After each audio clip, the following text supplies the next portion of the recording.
Yo, welcome to another episode of A Chapter a Day to Keep the Devil Away.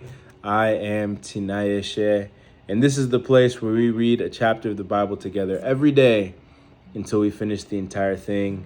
Today, we are going to be reading Leviticus chapter 15. If you haven't read Leviticus chapter 14, you should go do that. If you're joining us for the first time, just be with us where we are. Welcome home. All right, let's get into it. Bodily discharges. The Lord said to Moses and Aaron, "Give the following instructions to the people of Israel. Any man who has a bodily discharge is ceremonially unclean. This defilement is caused by his discharge. Whether the discharge continues or stops, in either case, the man is unclean. Any bed on which the man with the discharge lies, and anything on which he sits will be ceremonially unclean. So if you touch the man's bed, you must wash your clothes and bathe yourself in water, and you will remain unclean until evening. If you sit where the man with the discharge has sat, you must wash your clothes and bathe yourself in water, and you will remain unclean until evening. If you touch the man with the discharge, you must wash your clothes and bathe yourself in water, and you will remain unclean until evening. If the man spits on you, you must wash your clothes and bathe yourself in water, and you will remain unclean until evening. Any saddle blanket on which the man rides will be ceremonially unclean. If you touch anything that was under the man, you will be unclean until evening. You must wash your clothes and bathe yourself in water, and you will remain unclean until evening. If the man touches you without first rinsing his hands, you must wash your clothes and bathe yourself in water. You will remain unclean until evening. Any clay pot the man touches must be broken, and any wooden utensil he touches must be rinsed with water. When the man with the discharge is healed, he must count off 7 days for the period of purification. Then he must wash his clothes and bathe himself in fresh water, and he will be ceremonially clean. On the 8th day, he must get 2 turtle doves or 2 young pigeons and come before the Lord at the entrance of the tabernacle and give his offerings to the priest. The priest will offer 1 bird for a sin offering and the other for a burnt offering. Through this process, the priest will purify the man before the Lord for his discharge. Whenever a man has an emission of semen, he must bathe his entire body in water, and he will remain ceremonially unclean until the next evening. Any clothing or leather with semen on it must be washed in water, and it will remain unclean until evening. After a man and woman have sexual intercourse, they must each bathe in water, and they will remain unclean until the next evening. Whenever a woman has her menstrual period, she will remain ceremonially unclean for 7 days. Anyone who touches her during that time will be unclean until evening. Anything on which the woman lies or sits during the time of her period will be unclean. If any of you touch her bed, you must wash your clothes and bathe yourself in water, and you will remain unclean until evening.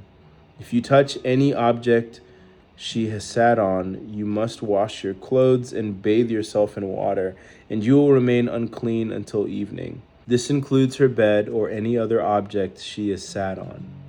You will be unclean until evening if you touch it. If a man has sexual intercourse with her and her blood touches him, her menstrual impurity will be transmitted to him.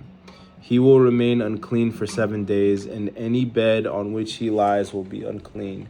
If a woman has a flow of blood for many days that is unrelated to her menstrual period, or if the blood continues beyond the normal period, she is ceremonially unclean. As during her menstrual period, the woman will be unclean as long as the discharge continues. Any bed she lies on and any object she sits on during that time will be unclean, just as during her normal menstrual period. If any of you touch these things, you will be ceremonially unclean. You must wash your clothes and bathe yourself in water, and you will remain unclean until evening. When the woman's bleeding stops, she must count off 7 days. Then she will be ceremonially clean. On the 8th day, she must bring 2 turtle doves or 2 young pigeons and present them to the priest at the entrance of the tabernacle. The priest will offer one for a sin offering and the other for a burnt offering. Through this process, the priest will purify her before the Lord for the ceremonial impurity caused by her bleeding. This is how you will guard the people of Israel from ceremonial uncleanness. Otherwise, they would die, for their impurity would defile my tabernacle that stands among them. These are the instructions for dealing with anyone who has a bodily discharge, a man who is unclean because of an emission of semen, or a woman during her menstrual period. It applies to any man or woman who has a bodily discharge, and to a man who has sexual intercourse with a woman who is ceremonially unclean. Lots of information, lots of discharge, lots of things. All this makes me think of is looking ahead with the woman with the problem of bleeding and the suffering she must have gone through to have had that be her reality for years, since her youth. To be separated, or to know that if anybody comes into contact with you or the things that you sit on, that they will also have to be separated or marked as ceremonially unclean. For that to be the label that you live in for so long, that's got to be really tough. And even though these rules and regulations are set up to keep the community safe, to keep you safe and others safe so that you can heal and so that others don't get sick. Because ultimately, like it says, the impurity would defile God's tabernacle. So you don't want to get in a position where because of your impurity, you're dying. You know, that there's a lot of instances where people are dying, because of their impurities, because of making the wrong decisions in these procedural things, in this kind of tabernacle era. And so that's a lot.